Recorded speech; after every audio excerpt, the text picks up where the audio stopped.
মুসলমান ভাইরা রে আমার, আব্রাহার ভিতরে এখন লোভ ঢুকল।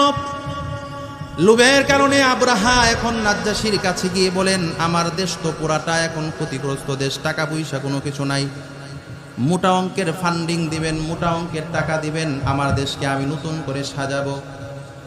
আব্রাহা বললেন, ঠিক আছে, ফান্ডিং নিয়ে যাও।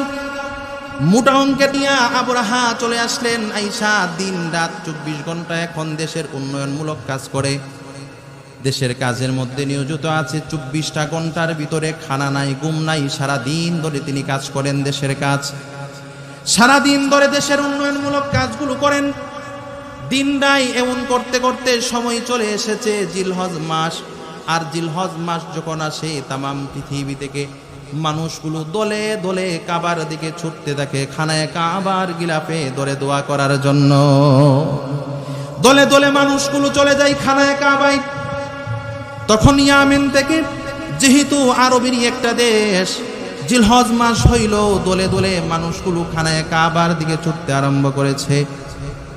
আব্রাহা ডাইকা বলে, লোকেরা রে, কিরে, আমার দেশের মানুষ যা কই কই যাইতেছে, কো আপনার দেশের মানুষ সকলে আরব দেশে খানায় কাবায় যাবে, শুধু আপনার দেশে নয়, গোটা পৃথিবীর যত মুসলমানেরা আছে সবাই খানায় কাবার মধ্যে যাবে, খানায় কাবা জিয়ারতের জন্য। বিসমিল্লাহির রহমানির রহিম। ألم تر كيف فعل ربك بأصحاب الفيل ألم يجعل كيدهم في تضليل وأرسل عليهم طيرا أبابيل ترميهم بحجارة من سجيل فجعلهم كعصف مأكول آمنت بالله صدق الله العظيم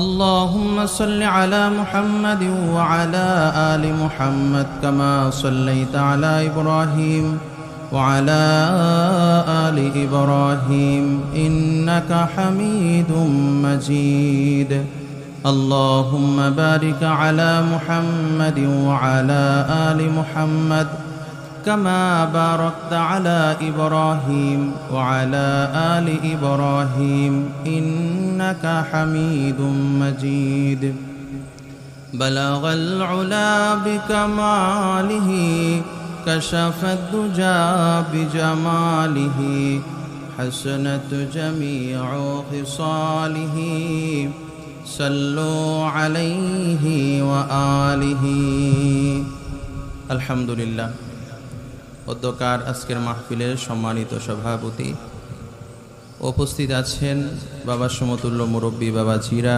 সমবয়সী যুবক বন্ধুগণ, স্নেহের ছাত্র ভাইরা, পর্দার অন্তরালে অবস্থানরত অত্যন্ত শ্রদ্ধেয়া সম্মানিত আমার মা ও বোনেরা, আহকামুল হাকিমিন আল্লাহ তাআলার দরবারে অসংখ্য অগণিত শুকরিয়া যে আল্লাহ তাআলা আমাকে আপনাকে দুনিয়াবি সকল কাজ থেকে ফারেক করে হায়াতের সবচেয়ে মূল্যবান সময় থেকে কিছু সময় আল্লাহর রাস্তায় জান্নাতের বাগানে দেওয়ার মতো তৌফিক দিয়েছেন।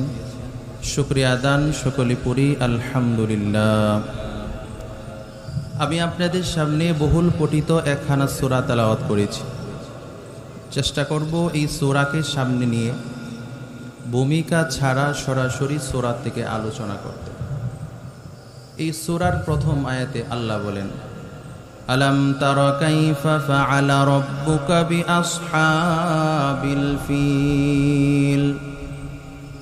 আল্লাহ রাব্বুল আলামিন প্রথম আয়াতে বলেন, ওগো নবীজি, আলাম তারা কাইফা ফাআলা রাব্বুকা বিআসহাবিল ফিল।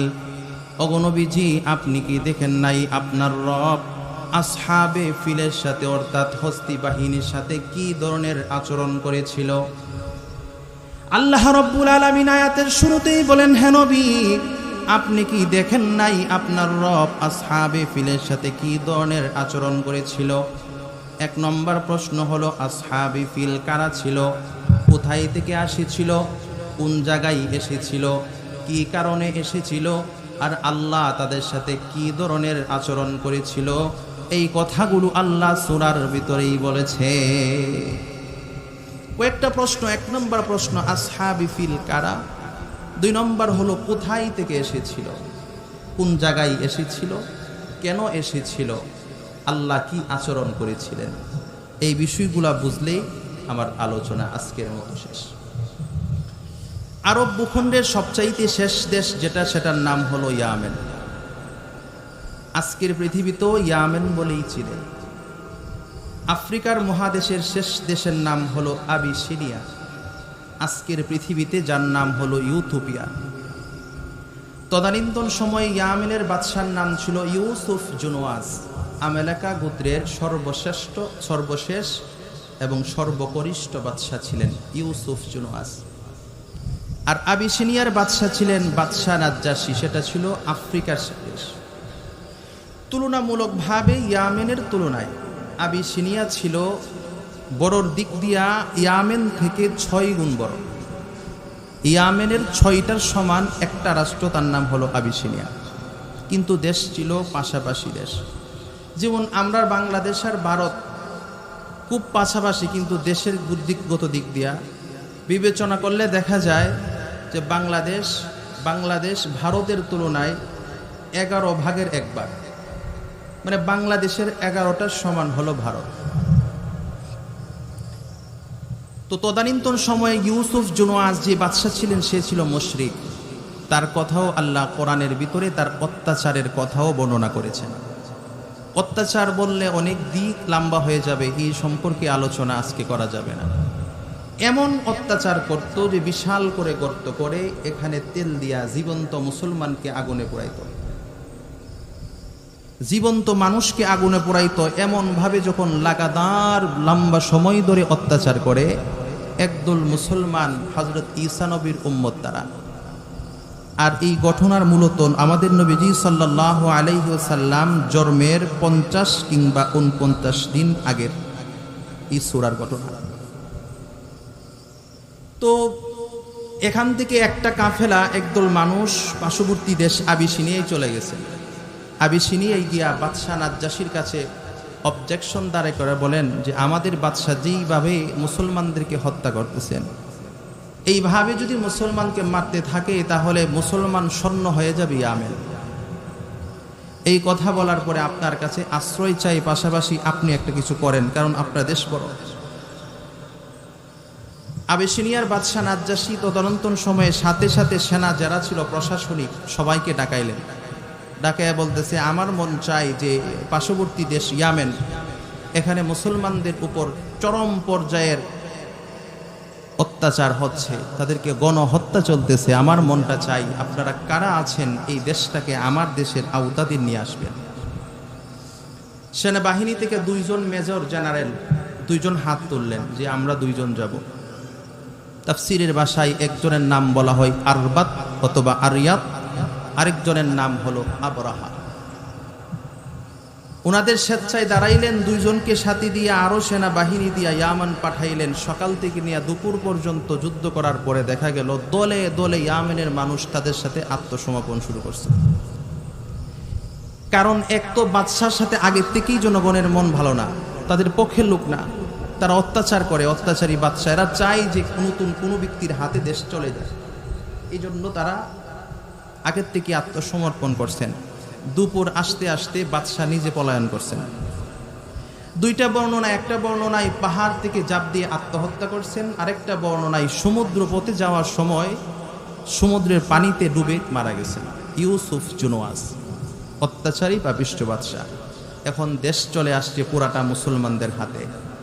2 জন মিলে 2 জেনারেল দিনে এই মোটামুটি এই দেশটাকে শাসন করছেন। ক্ষমতার লোভ সবারই আছে, ক্ষমতার লোভ সবারই আছে। ক্ষমতার লোভ বড় আজীব জিনিস। এক মুরব্বী এক কথা বলছিলেন, লোভে দললে আকলে কাম করে না, লোভে দললে আকলে কাম করে না। কারণ লোভের সামনে তার আকল কাজ দেয় না, আকল অচল হয়ে যায়, কারণ সে এখন লোভের মধ্যে আছে। মুসলমান ভাইরানি আমার, আরিয়াদ আর আব্রাহা দুইজন মিলে এখন সিদ্ধান্ত নেবেন। বাদশা নাজ্জাশী বললেন, কাজ করো, আমি চাই আরিয়াত এই শহরের গভর্নর হবেন, আরিয়াতের তত্ত্বাবধানে এই শহরটা চলবে। আব্রাহা বলে, আমি কি দোষ করলাম? আমিও তো যৌথভাবে সমানভাবে আমিও তো যুদ্ধ করে এই দেশটাকে স্বাধীন করলাম, সুতরাং আমিও চাই, আমিও এই যুদ্ধের মধ্যে সম পরিমাণ শ্রম দিয়েছি, আমি হব প্রধান। দুইজনের ভিতরেই লোককে প্রধান হবে, দেশের গভর্নর কে হবে? দুইটা বর্ণনা, এক বর্ণনায় দুইজন মিলে সিদ্ধান্ত নিল একটা কাজ করা যায়। কাজটা হলো, আমরা উভয় মিলে আমরা এখন প্রতিযোগিতা লাগবো, মরণ খেলা। যে বাঁচবে সে হবে গভর্নর, আর যে বাঁচবে না সে তো মারাই গেল, শেষ। দুইজন রাজি হলেন। রাজি হইয়া দুইজনের মধ্যে হার জিতের মধ্যে দুইজনের মধ্যে প্রতিযোগিতা হইল। প্রথম আঘাত যখন আরিয়াত করলেন, আব্রাহা ক্ষতবিক্ষত হলো শরীর, অনেকটা শরীর ব্যথা পাইলেন, কিন্তু গুরুতর আহত হওয়ার পরেও ইন্তেকাল করে নাই। এই ইন্তেকাল, এই অবস্থায় যখন আব্রাহা আরিয়াদের উপরে আক্রমণ করলো, আক্রমণ করার সাথে সাথে আরিয়াদ দুনিয়া থেকে বিদায় নিয়ে চলে যায়। এখন বাঁচল মাত্র আব্রাহা, অটোমেটিকলি গভর্নর হইলেন আব্রাহা। আগেই বলেছিলাম যে লোভ এমন একটা জিনিস, লোভ কাকে বলে? লোভে কখনোই ফিস্টান দেয় না, লোভে শুধু সামনে দেখায়। লোভে কেমন সামনে দেখায়? গ্রাম্য এক চাচা সারাদিন আওয়ারের মধ্যে কাজ করে, সারাদিন এমন কষ্টের কাজ। মসজিদের ইমাম সাহেবের সাথে দেখা হইলে হুজুর বলেন যে, হুজুর চাচা এত কষ্ট করেন, নামাজটা করুন জানা। চাচা কো, হুজুর যে কষ্টটা করি, আমার দিনে আনলে নুন আনলে ফান্তা পুরা, এমন অবস্থা, বড় খাবার নাই। তো হুজুর কো, আমরাও দোয়া করি, আপনিও দোয়া করেন। বেশি বেশি দোয়া করতেছেন, আল্লাহর কি মর্জি। কিছুদিন পরে একটা ছেলেকে বিদেশ পাঠাইছেন। একটা ছেলে বিদেশ গেছে, এখন তো অবস্থা কিছু একটা পরিবর্তন, 20-30 হাজার টাকা প্রতি মাসও পকেটে ঢুকে। কিছুদিন যাইতে না যাইতে আল্লাহর কি মর্জি, এই কিছু টাকা অ্যাড করে জমাইয়া দ্বিতীয় ছেলেটাকেও বিদেশ পাঠাইছে। এখন তো সুদিন না, পুরা সুদিন তো, দুই ছেলে যদি 30 করে পাঠায়, প্রতি মাসে 60,000 টাকা পকেটে। যে লোকে 400-500 টাকা রোজে আওয়ারের মধ্যে সারাদিন কি রোদ। আমরা এলাকার তো আওয়ার যারা আছে, আপনারাও যারা বিলে কাজ করেন, আওয়ারের মতোই তো, ছায়া টায়া কোনো কিছু নাই। তো এখন আর চাচা আওয়ারে কাজ করতে যায় না। চাচা কি করে, এখন মসজিদ ছাইরা স্টল ধরছে, শাসচলে থাকে। তো একদিন হুজুরের সাথে দেখা, সালাম দেখো চাচা, এতদিন কষ্টের সময় ছিল, আমরা দোয়া করছি সবাই মিলে, আপনি একটু সুদিন আল্লাহ দিছেন, এখন কি নামাজটা করন জানা? হুজুর আরেকটু বাকি আছে, আরেকটু বাকি আছে, এটা উইলই নামাজটা ধরালাম, আর চিন্তা করুন লাগবে না। তো হুজুর আচ্ছা দোয়া করি। শাসচলে বসে বসে চা খাই। ও একটা বকাটে ছেলে কইতাছে, চাচা আপনার যে টেহা আর সে যে শরীরটা আছে, আপনি তো মেম্বারই করতারেন, আপনি তো মেম্বার হওয়ার উপযুক্ত। শোনার সাথে সাথে চাচাকে কথা তো ঠিক কইছুস বাতিজা, আমারও যে মাশাআল্লাহ মোটামুটি টেহা পয়সাও আছে, 2টা ছেলে বিদেশ, আমার তো মেম্বার হওয়ার উপযুক্ত, আমি মেম্বারে দাঁড়াবো। এলাকার মানুষ দাঁড়াইছেন, মানুষের প্রতি সবার প্রতি একটা দরদ আছে, যেহেতু উনি খেটে খাওয়া মানুষ ছিলেন, সবাই ভোট দিয়ে ওনারা ফাঁস করাইছেন। আগেই বলছিলাম, লোক কখনো পিছনে চায় না, সামনে চায়। কেমনে সামনে চায়? ইউনিয়ন অফিসের একজন সদস্য, উনি এখন মেম্বারের চেয়ার বৈশা কাজ করে এমনি চেয়ারম্যানের চেয়ারটার দিকে চায় দেখে। লোকের একজন কি চাচা আপনি হেন্দা কি দেখেন? আরে আমার তো আসলে হে চেয়ারটা দরকার আছে, আমারে হে চেয়ারটা দরকার আছে, মানে চেয়ারম্যান হওয়ার দরকার আছে, আমি তো মেম্বার হয়েছি। এটা তো আবার চেয়ারম্যান হইলে চিন্তা করে যে এমপি হওয়ার দরকার ছিল, এমপি হইলে মন্ত্রী হওয়ার দরকার ছিল। লোভ সব সময় মানুষকে সামনে দেখায়। লোভ কখনো এই কথা বলে না যে এখানেই থেমে যাও, থামে না। মুসলমান ভাইরা রে আমার, আব্রাহার ভিতরে এখন লোভ ঢুকলো। লোভের কারণে আব্রাহা এখন নাজ্জাশীর কাছে গিয়ে বলেন, আমার দেশ তো পুরাটা এখন ক্ষতিগ্রস্ত দেশ, টাকা পয়সা কোনো কিছু নাই, মোটা অঙ্কের ফান্ডিং দিবেন, মোটা অঙ্কের টাকা দিবেন, আমার দেশকে আমি নতুন করে সাজাবো। আব্রাহা বললেন, ঠিক আছে ফান্ডিং নিয়ে যাও। মোটা অঙ্কের নিয়ে আব্রাহা চলে আসলেন। আইসা দিন রাত 24 ঘন্টা এখন দেশের উন্নয়নমূলক কাজ করে, দেশের কাজের মধ্যে নিয়োজিত আছে। 24টা ঘন্টার ভিতরে খানা নাই, ঘুম নাই, সারাদিন ধরে তিনি কাজ করেন, দেশের কাজ সারাদিন ধরে দেশের উন্নয়নমূলক কাজগুলো করেন। দিন রাত এমন করতে করতে সময় চলে এসেছে জিলহজ মাস। আর জিলহজ মাস যখন আসে, তামাম পৃথিবী থেকে মানুষগুলো দলে দলে কাবার দিকে ছুটতে থাকে খানায় কাবার গিলাফে ধরে দোয়া করার জন্য। দলে দলে মানুষগুলো চলে যায় খানায় কাবায়। তখন ইয়ামেন থেকে, যেহেতু আরবেরই একটা দেশ, জিলহজ মাস হইল, দলে দলে মানুষগুলো খানায় কাবার দিকে ছুটতে আরম্ভ করেছে।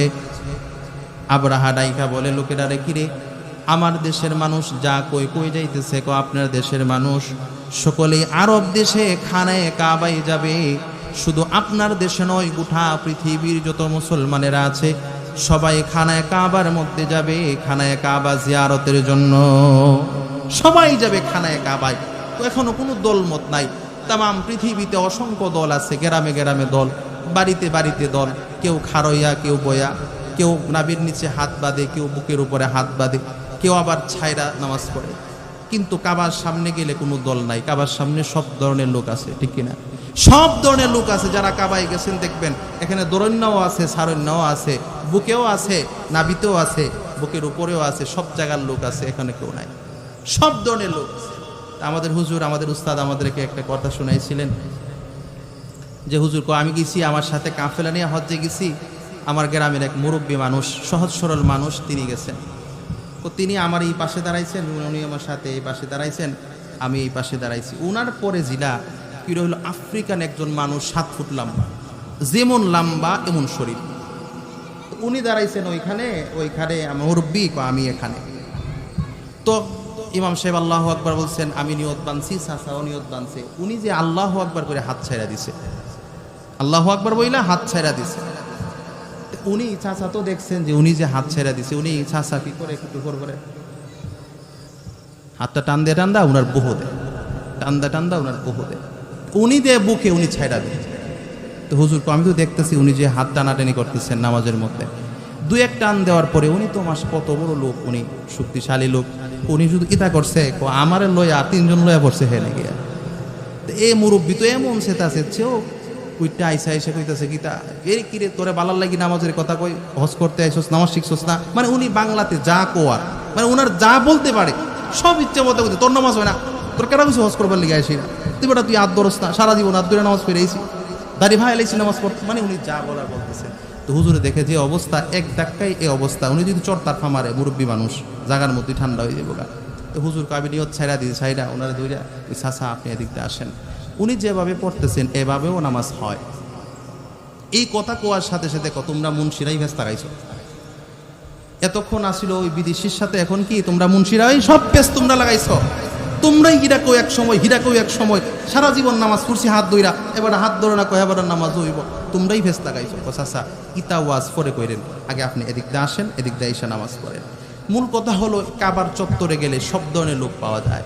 যখন কাবার হজ্জের মৌসুম আসে, গোটা পৃথিবী থেকে কাবার প্রেমিক যারা ছিল তারা দলে দলে কাবা চত্বরে গিয়ে উপস্থিত হয়। ইয়ামেন থেকেও একটা কাফেলা রওনা দিছেন, হজ্জের জন্য যাবেন। যখন শুনতে পাইলেন আবরাহা যে হজ্জের জন্য যাইতেছে, তিনি ইনফরমেশন নিলেন কি করে এখানে। ও তামাম পৃথিবী থেকে সকল মানুষ আইসা কাবার গিলাফে ধরে সারা জিন্দিগির গুনাহ মাফ চায় এবং তারা হজ করে। তিনি বললেন, একটা কাজ করো, অ্যালার্ট জারি করো, এলান করে দাও যে এই বৎসর আর হজ্জে আমার এলাকার থেকে কেউ যাইতে পারবে না।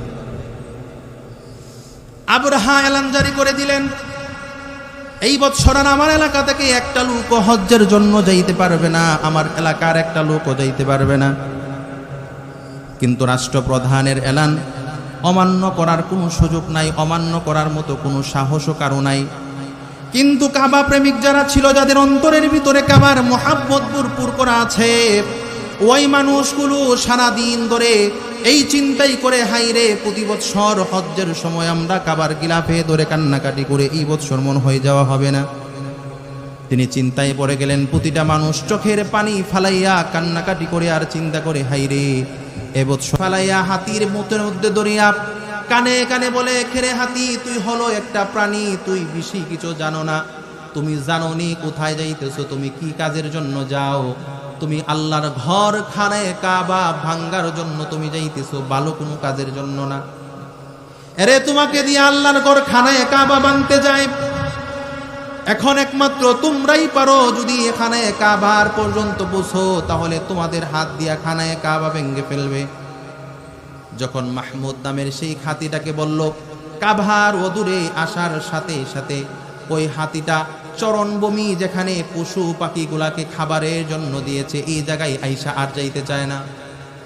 হাতি আর সামনে বাড়ে না। হাতির শরীরের ভিতরে যতই আঘাত করুক না কেন হাতি সামনে বাড়তে চায় না।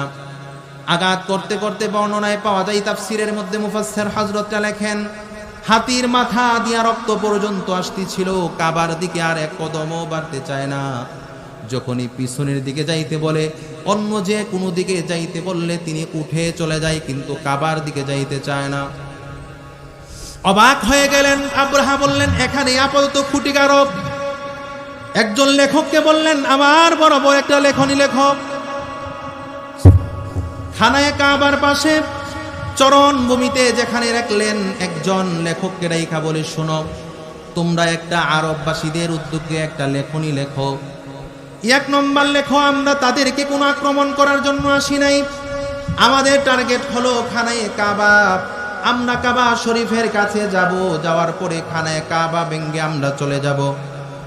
আমরা আর মানুষকে ক্ষতি করব না। যদি তারা আমাদের সাথে যুদ্ধ লিপ্ত হইতে চায় তাহলে আমরা তাদেরকে আক্রমণ করব, আর না হয় আক্রমণ করব না। এই বরাবর লেখলেন, উপস্থিত এই চরণভূমিতে যত পশুগুলো ছিল, অনেকগুলো উট ছিল, বকরি ছিল, দুম্বা ছিল, সবগুলাকে ধরিয়া তার বাহিনী নিয়ে গেলেন। আল বরাবর লেখা দিলেন, যাও। খানাতা চোখের পানি ফালাইয়া কাবার দূরে আইসা ডাকতে বলে, ইয়া আইয়ুহান নাস, ও মানুষ সম্প্রদায়, ও মক্কাবাসীরা শোনো, তোমাদের পিছনে একটা কালো মেঘ জমা হয়েছে। এমন কালো মেঘ তোমাদের সামনে আসছে যার অন্ধকার এত বেশি, কখনো আলো আসবে কিনা, কখনো সন্ধ্যা গনিয়ে আসবে। সন্ধ্যা যে গনিয়ে আসছে, কখনো আলো ফিরে আসবে কিনা আমি জানি না। বিশাল এক বাহিনী তোমাদের পাশের কাছে কাবার দূরে আসছেন। তাদের এক নম্বর শর্ত হলো তারা কাবা ঘর ভাঙ্গার জন্য আসছে, তোমাদের কোনো ক্ষতি করবে না।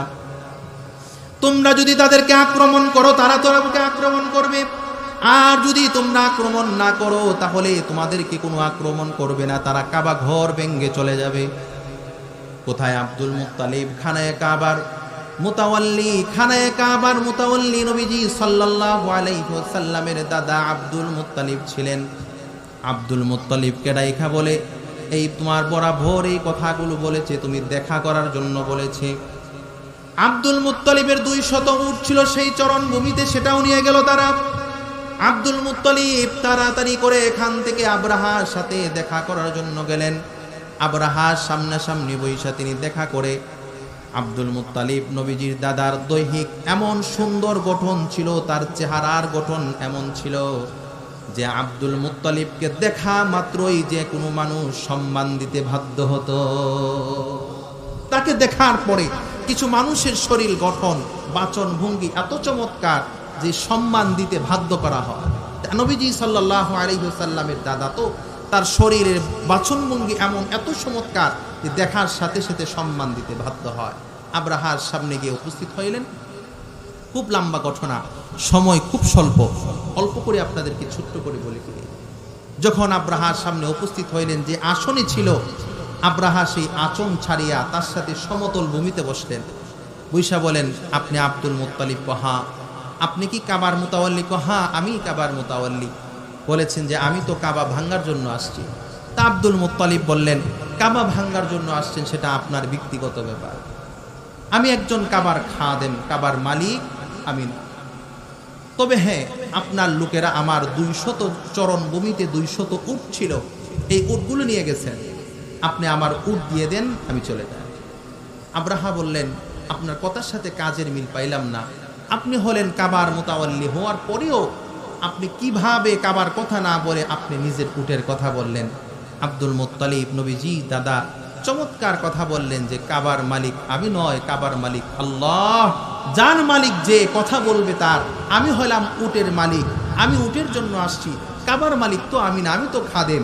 আল্লাহর কাবা আল্লাহ যদি রক্ষা করে করবে, আর যদি না করে এটা আল্লাহর ব্যাপার, এটা আমার ব্যাপার।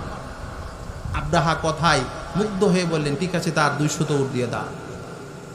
আব্দুল মুত্তালিব নবীজির দাদা 200 উট নিয়ে আইসা কাবার গিলাফে ধরে চোখের পানি ফালাইয়া কান্না করতে শুরু করে দিয়েছে আর বলে, আল্লাহ, আমার মনের অবস্থা আপনার চাইতে ভালো কেউ জানে না। বড় বড় কথা ওই জায়গায় বলেছি মালিক, কিন্তু আপনার ঘরের প্রতি যে মহাব্বত আপনি জানেন কি পরিমাণ মহাব্বত আমার আছে মালিক। তাদের সাথে লড়ার মতো না আছে অস্ত্র, না আছে শক্তি, না আছে জনবল। আল্লাহ, কোনো শক্তি নাই। ওগো মালিক, আজকে যদি ওই বাহিনী কাবা ঘর ভেঙে ফেলে কিয়ামত পর্যন্ত হয়তোবা কাবা ঘর আবার নির্মাণ হবে, মানুষেরা আসবে, কিন্তু একটা দাগ লেগে যাবে কাবা ঘরের উপরে। যে শত্রুরা আইসা আল্লাহর ঘর ভাঙতে পারে, কাবা ঘরের মধ্যে একটা দাগ পড়ে যাবে মালিক। মানুষগুলো মানতে চাইবে না, মানুষকে কাবা ঘরের মহত্ব আর বরত্ব বোঝানো যাইবে না। চোখের পানি ফালাইয়া যখন কাবা ঘরের পাশে দোয়া করে, মক্কার মানুষগুলোকে বলল, কাবার গিলাফে ধরে বেশি বেশি করে দোয়া করো, রুনাজারি করো, আল্লাহ যেন কোনো ব্যবস্থা করেন। হঠাৎ করে আব্দুল মুত্তালিবের স্মরণ হলো, আমার ছেলে আব্দুল্লাহর স্ত্রী আমেনা, তিনি তো গর্ভবতী, তার পেটের যে সন্তান, এই সন্তান বলো দামি সন্তান। লোকেরা ডাক দাও বলে, আমার মা আমেনাকে ডাক দাও। নবীজি এখন মায়ের পেটের ভিতরে, দৈহিক গঠনে পরিপূর্ণ নবীজির শরীর। আর মাত্র 49 দিন পরে আল্লাহর নবী দুনিয়ায় আসবেন। দৈহিক গঠনে নবী মার পেটের ভিতরে এখন পরিপূর্ণ আছেন। নবীজি তার মায়ের পেটের ভিতরে। আল্লাহর নবী দাদা বলেন, আমার মা আমেনাকে ডাকাও, কারণ আমেনার গর্ভের ভিতরে যেই সন্তান আছে, এই সন্তান বড় দামি সন্তান। আমরা ওই সন্তানের ওসিলা দিয়া দোয়া করে দেখি, হতে পারে আল্লাহ ওই সন্তানের ওসিলায় আমাদের দোয়া কবুল করে নেবে। কিভাবে বুঝলাম তার সন্তান বড় দামি সন্তান? তার পেটের মধ্যে যেই সন্তান ছিল, একাধিক ঘটনাগুলো আছে। এর মধ্যে একটা ঘটনা হলো, মা আমেনা, নবীজির মা আমেনা, এই পেটে সন্তান আসার পরে যখন পানি আনার জন্য কূপের মধ্যে যাইত, কূপের অনেক নিচে বালতি ফালাইয়া রশি দিয়া পানি টেনে টেনে তুলতে হতো। কিন্তু আল্লাহর হাবিব মায়ের গর্ভে আসার পরে ওই কূপের পাশে যাওয়ার সাথে সাথে কূপের নিচ থেকে পানিগুলো একদম কূপের মুখে চলে আসতো। আরবের মহিলারা রাইকা বলে, আমেনা, এমন দৃশ্য আর কোনো দিন আমরা দেখি নাই। একটু কাজ করো, তুমি একটু কূপের পাশে দাঁড়াও। তুমি যতক্ষণ থাকবা কূপের পানি উপর পর্যন্ত থাকবে, তুমি চলে গেলে কূপের পানি আবার নিচে চলে যাবে। এই কথাগুলো আব্দুল মুত্তালিবের কাছে গেলেন। এই অবশ্যকর আশ্চর্যজনিত কথা আব্দুল মুত্তালিব বুঝতে পারলেন, সাধারণ কোনো সন্তান তার গর্ভে নাই, এটা সন্তানের বরকতে হয়েছে। এমন অসংখ্য ঘটনাগুলো রয়েছে। আরেকটা ঘটনা হলো, আরবের লোকেরা আব্দুল মুত্তালিবের কাছে নালিশদারি করলেন। আরবের প্রথা হলো সুগন্ধি ব্যবহার করে কোনো নারী, কোনো বিধবা নারী সুগন্ধি ব্যবহার করতে পারবে না। বিধবা কোনো নারী সুগন্ধি ব্যবহার করা আরবের প্রথার খেলাফ। যেহেতু নবীজি সাল্লাল্লাহু আলাইহি ওয়াসাল্লামের বাবা দুনিয়া থেকে বিদায় নিয়েছে জন্মের পূর্বে, তিনি বিধবা হয়ে গেলেন। বিধবা হওয়ার কারণে তিনের মা তো আর সুগন্ধি ব্যবহার করতে পারবে না, আরবের খেলাফ যায়। কিন্তু তার শরীর থেকে সদা সর্বদা সুগন্ধি মুখরিত হয়। এই কথাগুলো আব্দুল মুত্তালিবের কাছে যাওয়ার পরে আমেনাকে ডাকাইয়া বলে, আমার আরবের মানুষগুলো বিচার দিয়েছে, বিধবা নারী হিসাবে তোমার সুগন্ধি ব্যবহার করা ঠিক হয় নাই। বললেন, বাবা, আমি তো কোনো সুগন্ধি ব্যবহার করি নাই। এই কথা বলে মুখের দিকে থুতু জমিনে ফালাইলেন। সাথে সাথে উপস্থিত ঘরের ভিতরে পুরা ঘরটা সুগন্ধে পুরা ঘরটা মুখরিত হয়ে যায়। আমেনা ডাকতে বলে, দেখেন বাবা, সাধারণত থুতুগুলো দুর্গন্ধ জনিত হয়, থুতুগুলো সুগন্ধ হয় না। ওগো বাবা, এই সন্তান আমার গর্ভে আসার পরে এই সন্তানের বরকতে আমার থুতুগুলো পর্যন্ত সুগন্ধ হয়ে গেছে। শুধু তাই নয় বাবা গো, আমি যখন রাস্তা দিয়া যাই, রাস্তার পাথরগুলো আমাকে সালাম দেয়ার বলে, ওগো মহানবীর মা, তোমাকে আমার পক্ষে থেকে সালাম। মৃত গাছপালাগুলো সালাম দেয় আমাকে। এই ঘটনাগুলো আব্দুল মুত্তালিব জানে। এই জন্য বলেন, তার গর্ভের সন্তান বড় দামি সন্তান, আমার মা আমেনাকে নিয়ে আসো। আমার মা আমেনা দিয়ে যদি তার সন্তানের পেটের গর্ভের সন্তানের দোহাই দিয়ে যদি দোয়া করি, আল্লাহ কবুল করতে পারে। আমেনাকে নিয়ে আসলেন। নবীজির মা কাবার গিলাফে ধরে সবাই কান্নাকাটি করে, রুনাজারি করে। আব্দুল মুত্তালিব বলেন, এবার যাও, যার যার জায়গায় চলে যাও, যার যার গন্তব্যে চলে যাও, আর এখানে উপস্থিত থাকিও না। যাও দূরে কোথাও গুহার মধ্যে গিয়ে আশ্রয় নাও, যতক্ষণ না পর্যন্ত এই বাহিনী এখান থেকে না যাবে তোমরা জমিনে ফিরে আসবা না। তোমরা জমিনে ফিরে আসো না, যাও তোমরা চলে যাও। আব্দুল মুত্তালিব এই কথা বলে তিনি নিজেও চলে গেলেন। তিনি নিজেও কিছু শুকনা খাবার আর পানি নিয়ে তিনিও চলে গেলেন গুহার ভিতরে। আল্লাহ রাব্বুল আলামিন কোরআনুল কারীমে আমার তেলাওয়াতকৃত আয়াতে বলেন, আলাম তারা কাইফা ফাআলা রাব্বুকা বিআসহাবিল ফিল। ওগো নবীজি, আপনি কি দেখেন নাই? এক নম্বর কথা, এতক্ষণের আলোচনায় বুঝেছি যেই সময় ঘটনা ঘটে নবীজি মায়ের পেটের ভিতরে ছিল, দৈহিক গঠনে আল্লাহ নবী পরিপূর্ণ ছিল মায়ের পেটের ভিতরে। আল্লাহ বলেন, নবী কি আপনি কি দেখেন নাই? মুফাসসির হযরতরা এখানে অনেক ধরনের অভিমত পেশন করেছেন। এর মধ্যে একটা হলো, আপনি কি দেখেন নাই এর অর্থ হলো নবীজি আপনি কি শুনেন নাই? আরবের বাসীর তাদের মুখ থেকে আপনি কি শুনেন নাই আমি আল্লাহ হস্তি বাহিনীর সাথে কি আচরণ করেছিলাম? আপনি কি শুনেন নাই আমি কি আচরণ করেছিলাম? এতটুকু বলার পরে কেউ কেউ বলেন না, এই কথাটা বলেন। তাফসিরের ভিতরে এর ঘটনার বাহিরে হাদিসে একটা ঘটনা বর্ণনা করেছেন। সময় খুব স্বল্প আমার। হাদিসের ভিতরে যে ঘটনা, হযরতে আয়েশা সিদ্দিকা রাদিয়াল্লাহু তাআলা আনহা, হযরতে আবু বকরের বড় কন্যার নাম হলো আসমা রাদিয়াল্লাহু তাআলা আনহা। আম্মাজান আয়েশা সিদ্দিকা রাদিয়াল্লাহু তাআলা আনহার 10 বৎসরের বড়, তিনি বয়সে 10 বৎসরের বড়। প্রতিদিন একটা ভিক্ষুক বাড়িতে আসে, তার শরীর এমন অঙ্গহানি করা, অঙ্গের মধ্যে তেমন নাই। এক হচ্ছে বৃদ্ধ, দ্বিতীয়ত অঙ্গ অনেকগুলা হানি করা, মানে অঙ্গ ঠিক নাই, হাত পা এরকম নাই। প্রতিদিন তার দরজায় এসে করা নারে। একদিন কৌতূহলবশত হযরতে আসমা রাদিয়াল্লাহু তাআলা আনহা প্রশ্ন করলেন, আচ্ছা মুরব্বী, আপনি প্রতিদিন যে আমার বাড়িতে আসেন, আপনি কি অন্যদিকে আর ভিক্ষা করতে যান না? কারণ ভিক্ষুকের একটা বৈশিষ্ট্য আছে, এক সপ্তাহ এই মহল্লায়, পরের সপ্তাহ এই মহল্লায়, পরের সপ্তাহ এই মহল্লায়, মানে 2-4 দিন পরে পরে এক মহল্লায় আসে। প্রতিদিন একজনের বাড়িতে আসেন। তো বলছেন যে আপনার এই অবস্থা কেন হইল, আপনার শরীরের এই অবস্থাটা কেন হইলেন? তিনি বলেন, আমি বলবো, তবে তোমার বাবা আসতে বলবো, তোমার বাবার সামনেই ঘটনা বলবো। তবে শর্ত আরেকটা আছে, তোমার বাবার সামনে বললো, আরেকটা শর্ত হলো আমি এই ঘটনা বলার পরে তোমরা আর দ্বিতীয় আমাকে কোনো কিছু করতে পারবা না, বাকি আমার উপরে কোনো হামলা যেন না হয়, আমার নিরাপত্তা দিতে হবে। যখন নিরাপত্তার কথা বললেন, কৌতূহল আরো বেড়ে গেল যে নিরাপত্তা কেন? হযরতে আবু বকর সিদ্দিক রাদিয়াল্লাহু তাআলা আনহু মসজিদ থেকে নামাজ পড়ে আসলেন, বললে, বাবা প্রতিদিন এই ভিক্ষুকটা আমার ঘরে ভিক্ষার জন্য আসে। আবু বকর সিদ্দিক বলেন, মা, ভিক্ষুক যখন ভিক্ষা করতে আসে তোমার দায়িত্ব হলো ঘরে থাকলে ভিক্ষা দিয়ে দাও, ভিক্ষুককে কখনো খালি হাতে ফিরাই দিও না মা।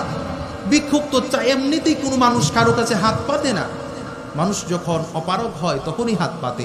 মা ঘরে যদি থাকে দিয়ে দাও, আর যদি না থাকে মা তাহলে বলে দাও আবার আসতে দেব। চমৎকার ব্যবহার দাও, যেন ব্যবহারের মধ্যে সে বুঝতে পারে যে হ্যাঁ আমি পাওনা পাইছি।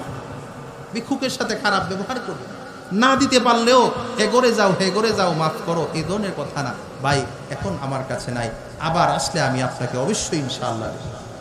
এ লোক খুশি হয়ে যাবে, ভিক্ষুক খুশি হয়ে যাবে। আবু বকর সিদ্দিকের কন্যা আসমা রাদিয়াল্লাহু তাআলা আনহা বলেন, বাবা প্রতিদিন এই ভিক্ষুকটা আসে, আমি জিজ্ঞাসা করেছিলাম তার অঙ্গ কিভাবে হানি হয়েছে, সে আমাকে বলছে আপনার সামনে বলবে। তো ভিক্ষুকের সামনে গিয়ে হযরতে আবু বকর সিদ্দিক রাদিয়াল্লাহু তাআলা আনহু বলেন, চাচা আপনি কিছু বলবেন আমাকে? বলে, হ্যাঁ বলবো, তবে আমার নিজের নিশ্চয়তা দিতে হবে যে আমার উপরে কোনো আঘাত হবে না। বলে, ঠিক আছে, আপনার নিশ্চয়তা আছে, ঘটনা শোনার পরে কোনো আঘাত করা হবে। বলেন, ঠিক আছে, তাহলে আমি আপনার সামনে বলবো না, আমি নবী মুহাম্মদুর রাসূলুল্লাহ সাল্লাল্লাহু আলাইহি ওয়াসাল্লামের সামনে বলবো। তো ঠিক আছে, চলেন নবীর দরবারে। নবীর দরবারে গেলেন। সব কথা শোনার পরে আল্লাহর হাবিব বলেন, আপনি বলেন কি বলবেন, আপনার নিশ্চয়তা আছে, আপনাকে কেউ আঘাত করবে না। তখন বলেন, ইয়া রাসূলুল্লাহ, আপনি হয়তো শুনেছেন আল্লাহ তাআলা আপনার কাছে কোরআন নাজিল করে বলেছেন যে আব্রাহার এক বিশাল হস্তি বাহিনী আরবে আসছিল কাবা ঘর ভাঙার জন্য। আল্লাহ নবী কো, হ্যাঁ আসছিল, এটা আমার জন্মের আগের ঘটনা, আমার জন্মের কিছুদিন পূর্বের ঘটনা। আল্লাহ কোরআন নাজিল করে এগুলো আমাকে জানাইছেন। ওগো নবীজি, আপনি হাতির কথা শুনছিলেন কিনা? বড় বড় 8টা হাতি ছিল। সর্বপ্রথম যে হাতিটা সামনে ছিল, এই হাতিটার নাম হলো মাহমুদ হাতি।